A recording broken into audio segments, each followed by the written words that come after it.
We jammed on sales side, but I mean, like, what were some of the big takeaways? I think some of the big takeaways for me were, when you're trying to scale an operation, I think a lot of times you're growing so quickly that you forget to do the small little detailed things.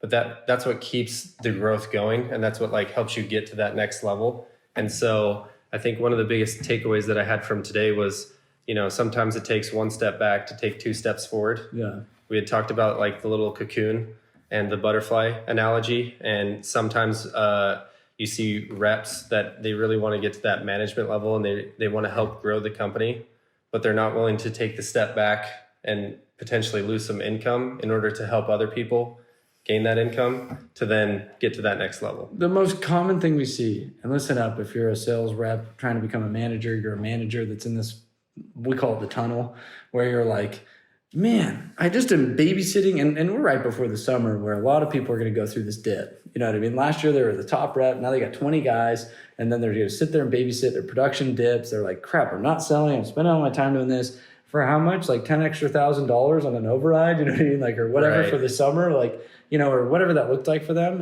And they can't have the foresight to see them flying as butterfly. So they're not willing to go into the dark cocoon and really kind of take that step back from a pay, from a, I don't know, almost influence. Like you're seen as the top sales rep and all of a sudden your numbers dip because you're spending your time on other things to grow something long-term. And then they're like, well, no, but I was a top guy. Like I just, I don't have to like I'm still cool. Like, you know what I mean? And then they fall back, or they can withstand the cocoon and then they break out and eventually become a butterfly. And now they're managing a good organization or a team below them. Exactly. And it's like having that vision, that forethought of being able to like see the potential opportunity in it. Because I think everybody in the industry wants to get to that point. Yeah. But it's being willing to, and having, it's being willing to, and then having the grit necessary to like push through that tunnel like you talked about. Love that. Will you say something on that? No, I think that's totally right. Cool. And like, there's going to be pushback. Yeah. Like there's two sides to every story. So as you like grow an organization, like you're going to have attrition, and attrition will have their side of the story and you'll have your side of the story. But like being resilient enough to stick to who you are and your core principles to grow an organization is like so important. Where it's like if you take a step back or you make a change in like the operational integrity or the sales flow or the commission structure, like you can't be afraid and let reps hold a gun to your head and control the entire industry when what's valuable is what you're putting in place, the system, the process, the vehicle for which they're going to make money. Like your sales organization or your install arm is just a vehicle for someone else to create capital. And so you have to look at yourself as a product, and what makes sense to somebody who may have started it with you may not make sense to somebody who's coming in as a new rep. Yeah. And the opportunity always has to keep getting greater and greater and greater. If you reduce the opportunity moving forward, you're no longer a good product.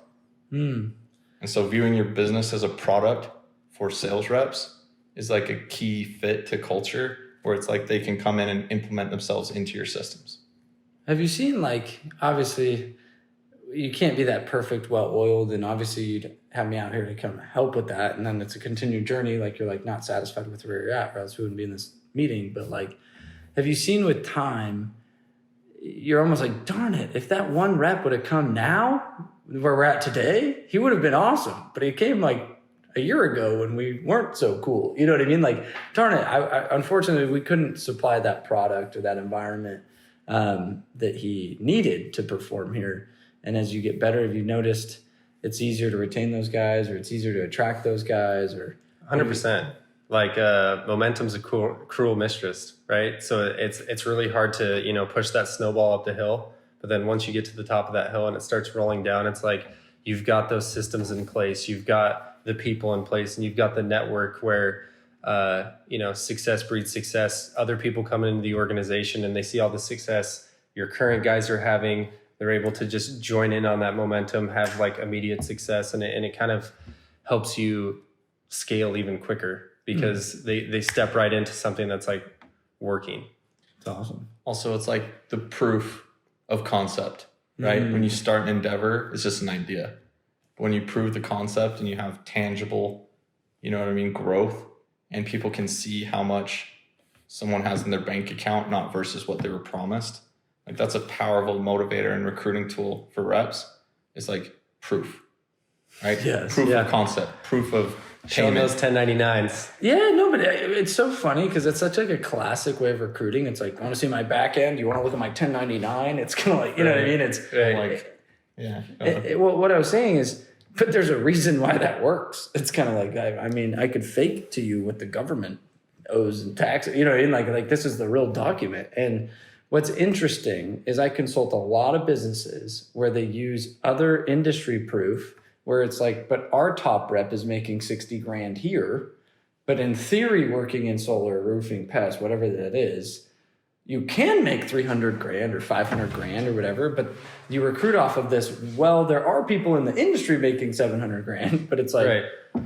but here the top guy's making 60. So I have coworkers or people that have been in the industry, they'll go to a company and they'll, yeah, I was the top rep. It's like, but I still wasn't even making money. If I wasn't making money as the top rep, then these guys really weren't making money. And it was almost depressing, right? Yeah. But Right. it's like, what you say is proof. It's kind of like, well, I don't know, like it's undeniable. Here's the facts. Like be part of that, you know? Well, it's the law of the lid, right? It's like you're never going to make more than the person above you.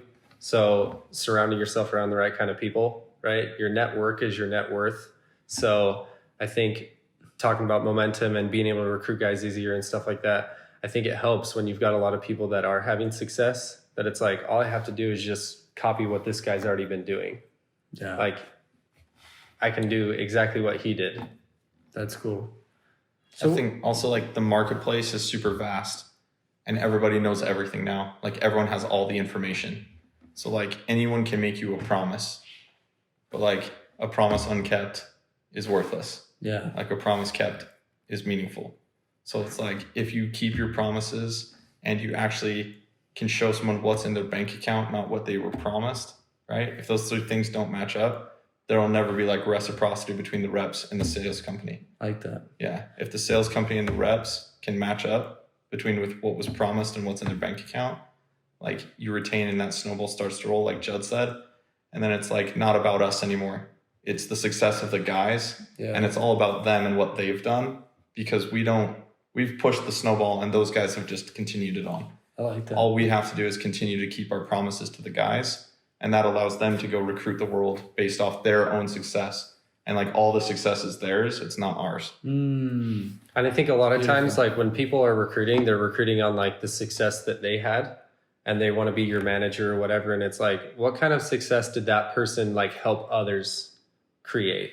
Right? Like it doesn't matter how much the person made that's like recruiting you. It's what did he help other people do? You know what I mean? How much are they making? How much are, how much are they growing? Like, I guess I feel like that's so much more important than, showing them a pay statement from their own personal pay. Yeah, it's like, right? can you duplicate? Can you help me make money? Yeah, Or help exactly. that guy making money. I got that guy making money. I got that guy making money. So I don't know how you'd be any different. Like, Right. that's a great conversation to have.